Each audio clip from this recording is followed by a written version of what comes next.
Hi and good evening. So my name is Joe Nethery. I'm the project manager retained by the town of Caledon to help complete the Supplementary Aggregate Resources Policy Study. Thank you so much for coming out to our open house this evening on the draft official plan and zoning bylaw amendments. Hopefully you received paper copies of each of those documents when you came in.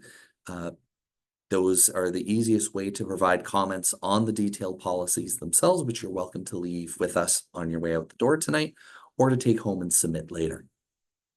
So I will note this presentation is on a repeating loop tonight, and it does not go into every precise detail within the content itself. It is 26 pages long and approaching 10,000 words, the official plan amendment. I will do my best to go efficiently and thoroughly through this process, the content of the applications, of the draft proposals rather themselves, and to finish with our next steps on the project itself. So to recap, if you are just joining us on the study background and its process, this study was initiated by council in the fall of 2022 in order to implement the findings of the joint aggregate policy review prepared by the region and the town and its recommendations, as well as the town's recently adopted rehabilitation master plan to determine how to address those individual findings and recommendations within the town's future Caledon official plan and the current zoning bylaw itself. As a part of initiating the study, council authorized and appointed 6 members of the community to an aggregate resources community working group, with whom we have completed 13 large group meetings so far, an additional 10 subgroup meetings on focused issue areas of topics, and who have been providing a range of information, inputs, ideas, and questions on all of these issue areas, including policy suggestions, a number of which are included in the documents that we are here talking about tonight. Note that we have also been working with local agencies, including Peel Region and Credit Valley Conservation Authority, and with the Ontario Stone, Sand and Gravel Association in a liaison role. So our first major deliverable that came out publicly was the project background report in May of 2024, which included an assessment, a recounting rather, of the policies that were in play at that time. The project team followed that up with a policy options report that was released in July of this year. The May background report was the focus of our last public engagement event here in June at the Caledon East Community Complex. The policy options report was the focus of our engagement up at the Alton Legion back in July. So we are here tonight with a new deliverable, the draft documents themselves, in order to solicit input and feedback on that focus content itself. Where we'll be going from here is finalizing those draft documents themselves, along with a recommendation report to present to council for its approval at some point in early October. That date has not yet been set. There is another public engagement event, the formal statutory public meeting before town council, that's scheduled for September 17th, and I'll have those details at the end of this presentation.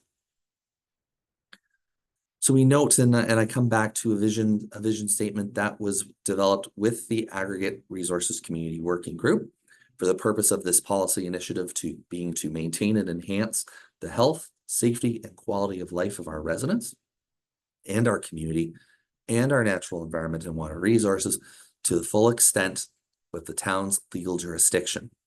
So the provincial framework set out in the Aggregate Resources Act, provincial policy is set out in the provincial policy statement, and their own approval standards through the Ministry of Natural Resources and Forestry do set some important boundaries and bounds within which a planner like me needs to operate within in order to make recommendations to council. This vision statement itself has been incorporated directly into the draft official plan amendment, with 12 corresponding objectives being used to inform the development of the policies that are in the draft documents that we're out with here tonight. So next up is the draft official plan amendment itself. And there are a few key parameters, as I had just alluded to a couple of panels ago, about what the town can and cannot do in this arena. One of the things that it cannot do is outright prohibit mineral aggregate extraction. It can set out very detailed policies around their design, around their establishment, that are within those bounds so they conform to provincial policy. The oversight of the operations of mineral aggregates operations is the responsibility of the province as set out in the Aggregate Resources Act. It's the Ministry of Natural Resources and Forestry who are in charge of that. Accordingly, it is very important if the town or any municipality is making a decision on to approve mineral aggregate extraction, that its required conditions are codified on an Aggregate Resources Act site plan amendment. A little bit more about that in a few panels from now.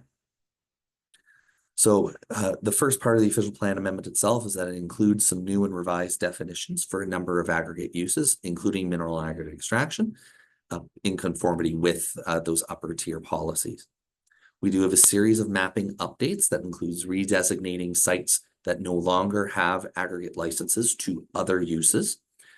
It also restores a Coulterville Special Study Area policy, which is to undertake a very comprehensive study around Coulterville and its landscape to help inform rehabilitation planning and overall rural planning for this part of the town. The policy includes a draft policy that encourages bypass road studies for the various villages and rural settlement areas.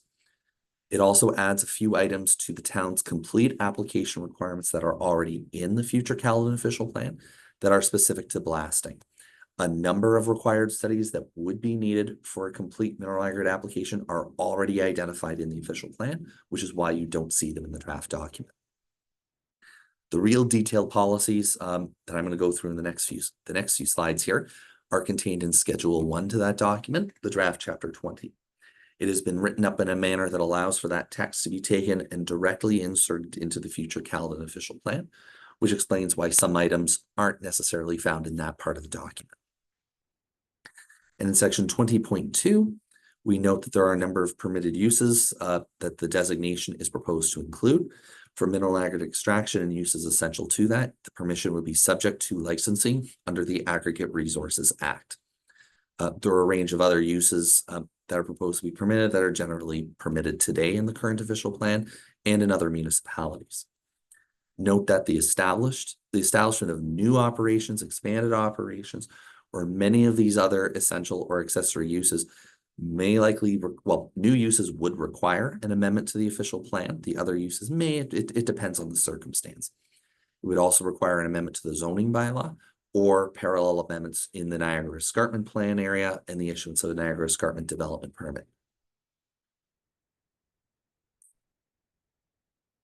We also are proposing to maintain a current suite of policies with respect to the protection of designated potential mineral aggregate resource areas and expectation out of provincial policy as well. So a new map schedule E12 is showing those. They do show new areas as has been identified by the Ontario Geological Survey or Geology Ontario that have been refined down quite significantly through the Peel Region official plan study and have been further refined through the town study. This amount of land generally covers about 9% of the town of Caledon. Now, while those areas are anticipated or have high quality resource areas, and the policy framework does generally anticipate potential aggregate extraction there, note that anybody at any time can file an application anywhere to establish new mineral aggregate extraction. And so a new policy is proposed that would say if you are not located in a high potential aggregate resource area, that an analysis or a written assessment is provided describing the available resource, the quality of it, and how it was identified. An area of influence is currently maintained in the official plan at 500 meters. We are proposing in the draft policies to extend that to 1,000 meters in alignment with the provincial land use compatibility standards around the limit of the extraction limit of existing operations or the proposed license boundary of new operations, and within which sensitive receptors are to be identified and reflected within the various technical studies that are produced. And I'll have more on those in a few slides. Now you will see it in the current and draft policies, a prohibition on development. So this is a little bit of planning jargon, and it is defined in the official plan as something that requires a Planning Act application. That would be within those high potential mineral aggregate resource areas, CHIP MARAs, or within 300 meters of a sand and gravel resource areas or 500 meters of a bedrock resource as shown on the maps. If you are an existing use or your use is already permitted by the official plan and zoning bylaw, This policy framework permits those uses to occur. If you are looking to do something outside of the list, that is where application requirements would kick in, and I'll discuss those in a few slides. So lands within those, basically, within those particular lands, there are some permissions. We will discuss those in a few slides, but new interim uses may also be considered subject to an application. The test being that the nature of the use is interim and would not preclude or hinder the establishment of aggregate extraction in the future. There are policies with respect to wayside pits and quarries, portable asphalt plants, and portable concrete plants. Those policies generally align with and carry forward, rather, what is in the current official plan today, with a little bit of fussing in order to align with updated provincial policy in these areas. Note that a policy exists in the current official plan and is proposed in the future Caledon official plan to encourage the use of existing operations in order to supply public projects to minimize the establishment of wayside pits and quarries. So the section 20.5 of the draft chapter 20 is where the main heft of the policies come in with respect to the review of proposals for new aggregate extraction. I mentioned earlier around enforcement. We do have a proposed policy 20.5.1 that is in the current official plan as well, that its conditions would be included on the site plan and its associated notes under the Aggregate Resource Act in order to ensure the release of an objection for a new proposal. That is the primary mechanism for the enforcement of mineral aggregate operations, and is a very critical deliverable through the review of for proposals like this. There is also a policy section proposed with respect to complete applications and the processing of applications that includes citing a protocol for integrated technical review of proposals. It identifies as a new policy the production of a Caledon Aggregate Standards Manual that will contain more detailed criteria and standards informed by technical expertise to help support application review and the implementation of the future Caledon official plan. There's also a new policy proposed where the town shall work to bring existing mineral extraction operations into conformity with this plan at every opportunity. Discuss that in a few slides ahead from here.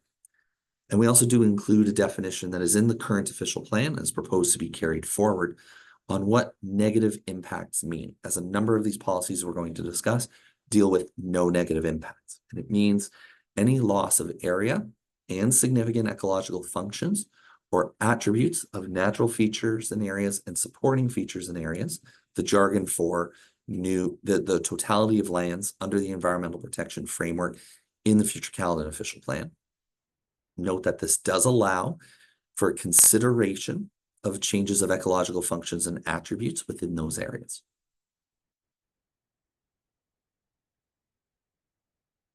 The longest particular section in the draft official plan amendment itself is environmental protection within the Greenbelt plan area.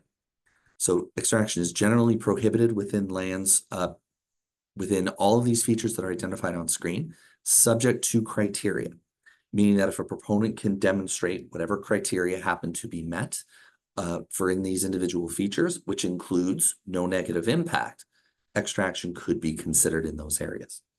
The no negative impact would be demonstrated by the various technical studies that are submitted with an application, which all need to be integrated amongst the various disciplines to ensure that those effects and the integrated function of the environment and ecology are appropriately addressed and assessed in those studies.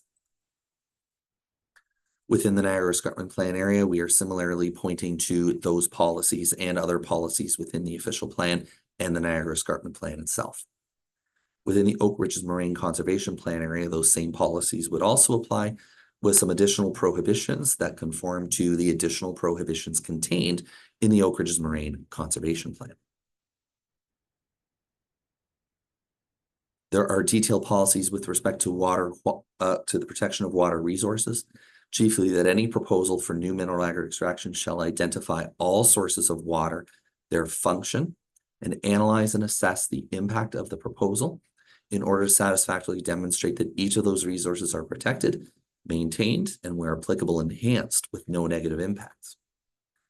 For dewatering, in response to feedback through the resource working group, it is recommended that water where dewatering is undertaken, that water should remain on site within the licensed area, and that any removal of water from the site would have to provide a net ecological benefit with no quality impacts. In response to public feedback, a policy that net mineral agriculture shall have no adverse effects on private wells, and that shall be considered through a monitoring plan that also provides some targets and triggers where action is taken to eliminate those adverse effects, and that could include stopping the active operation until the issue is addressed. Any water that is used on site for operations mitigation or management, as well as stormwater collected on site, is to be captured and treated to an appropriate standard prior to its release back into the environment.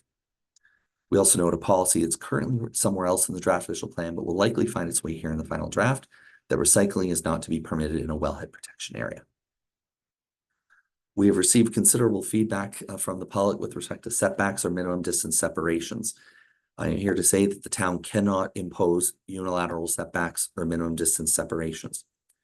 What is designed with these studies, which are reviewed every single time through every application, is that those studies will identify what setbacks are appropriate and what measures are being used to ensure that operational plan avoids, or it's not possible, minimizes or mitigates the impacts on surrounding land uses and visual resources. With respect to air quality, a policy is included that proposes using World Health Organization standards for particulate measurement. There is also a new policy proposed that the town shall require air quality monitoring as a part of approving new mineral aggregate extraction.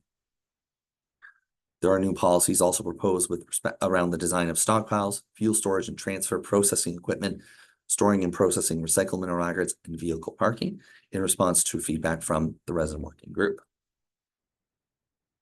We also have considerable feedback in with respect to blasting and fly rock. Now, this is an area that was not addressed through the comprehensive study back in the 1990s. And I am here to say today that the town cannot ban blasting. It can only set policy guidance around blasting. Operational standards are established by the province through the framework that they have established for reviewing and overseeing mineral aggregate operations.